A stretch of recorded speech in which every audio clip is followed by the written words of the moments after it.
অবশেষে শোভনদেব চট্টোপাধ্যায় মান ভাঙাতে সরাসরি আসরে নামলেন মমতা বন্দ্যোপাধ্যায়। কলকাতা বিশ্ববিদ্যালয়ে মমতা বন্দ্যোপাধ্যায় নামে স্লোগান দিয়ে তাকে মারধর করা হয়েছে, এই অভিযোগে শনিবার থেকেই সরব শোভনদেব। মমতা বন্দ্যোপাধ্যায় কোনো ব্যবস্থা না নিলে আগামী দিনে দল ছাড়ার কথা পর্যন্ত ভাবতে পারেন বলে ইঙ্গিত দেন তিনি। মান ভাঙাতে অবশেষে শনিবার উদ্যোগ নেয় তৃণমূল নেতৃত্ব। প্রথমে বিধানসভায় প্রায় সোয়া 1 ঘন্টা ধরে শোভনদেব চট্টোপাধ্যায়ের সঙ্গে কথা বলেন পার্থ চট্টোপাধ্যায় ও সুব্রত মুখোপাধ্যায়। এরপর কালীঘাটে মুখ্যমন্ত্রী মমতা বন্দ্যোপাধ্যায়ের বাড়িতে যান শোভনদেব। সূত্রের খবর, আধ ঘন্টা বৈঠক হয় দুজনের। বৈঠকে কি আলোচনা হয়েছে এ বিষয়ে মুখে কুলুপ দুপক্ষেরই। সপ্তাহ ঘুরতে না ঘুরতেই ফের শহরের বুকে অটো দৌরাত্ম্য। প্রতিবাদ করায় যুবককে পার্টি অফিসে নিয়ে গিয়ে মারধরের অভিযোগ তৃণমূল সমর্থকদের বিরুদ্ধে। জয় শাহ নামে ওই যুবকের অভিযোগ, শনিবার সকালে দমদম স্টেশনের কাছে ভাড়া নিয়ে 2 মহিলার সঙ্গে বচসা বাঁধে অটো চালকদের। অটো চালক বিজু সাহা মহিলাকে উদ্দেশ্য করে কটূক্তি করেন বলেও অভিযোগ। প্রতিবাদে এগিয়ে আসেন অটোরই এক যাত্রী। তখনই কয়েকজন অটো চালক সেখানে জড়ো হয়ে তাকে মারধর করেন বলে অভিযোগ। যুবকের অভিযোগ, এরপরই অটো চালকরা তাকে পাশের তৃণমূলের পার্টি অফিসে নিয়ে যান। সেখানে কয়েকজন তৃণমূল সমর্থক তাকে মারধর করেন বলে দাবি জয়ের। এমনকি তার উপরে খুন নিয়েও হামলা করা হয় বলে অভিযোগ।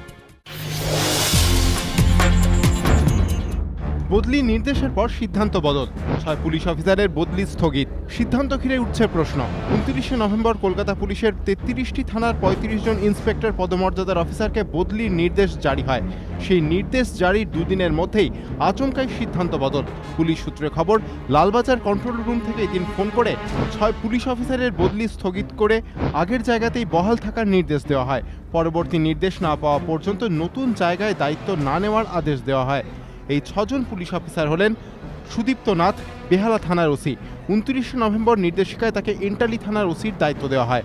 আজিজুল মল্লিক, এন্টালি থানার ওসি, তাকে দক্ষিণ বন্দর থানার ওসির দায়িত্ব দেওয়া হয়। দক্ষিণ বন্দর থানার ওসি জয়নাল আবেদিনকে ওসি সার্ভে পার্কের দায়িত্ব দেওয়া হয়। সার্ভে পার্কের ওসি ফৈয়াজ আহমেদকে দায়িত্ব দেওয়া হয় গোয়েন্দা বিভাগের। নারকেলডাঙ্গা থানার অতিরিক্ত ওসি অমিত বিশ্বাসকে বেহালার ওসি করা হয়। গোয়েন্দা বিভাগের অতিরিক্ত ওসি পিকে ঘোষালকে নারকেলডাঙ্গা থানার অতিরিক্ত ওসির দায়িত্ব দেওয়া হয়। শহর জুড়ে ছেয়ে যাচ্ছে জাল মোবাইল। ব্র্যান্ডেড মোবাইলের লোগো লাগিয়ে চলছে রমরমা ব্যবসা। শুক্রবার রাতে বড়বাজারে মেহতা বিল্ডিংয়ের এক দোকান থেকে 2 ব্যবসায়ীকে গ্রেপ্তার করে পুলিশ। ধৃতদের কাছ থেকে উদ্ধার হয় 60টি নকল মোবাইল, যার আনুমানিক মূল্য 3 লক্ষ টাকা। এদিন ধৃতদের ব্যাংশাল কোর্টে তোলা হয়।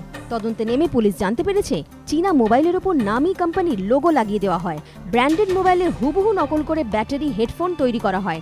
এরপর এজেন্ট মারফত ছড়িয়ে দেওয়া হয় শহরের বিভিন্ন দোকানে। ক্রেতারা ব্র্যান্ডেড মোবাইল ভেবে কেনার পর প্রতারিত হন। মোবাইল খারাপ হলে সার্ভিস সেন্টারে নিয়ে গেলে জানা যায় আসল তথ্য।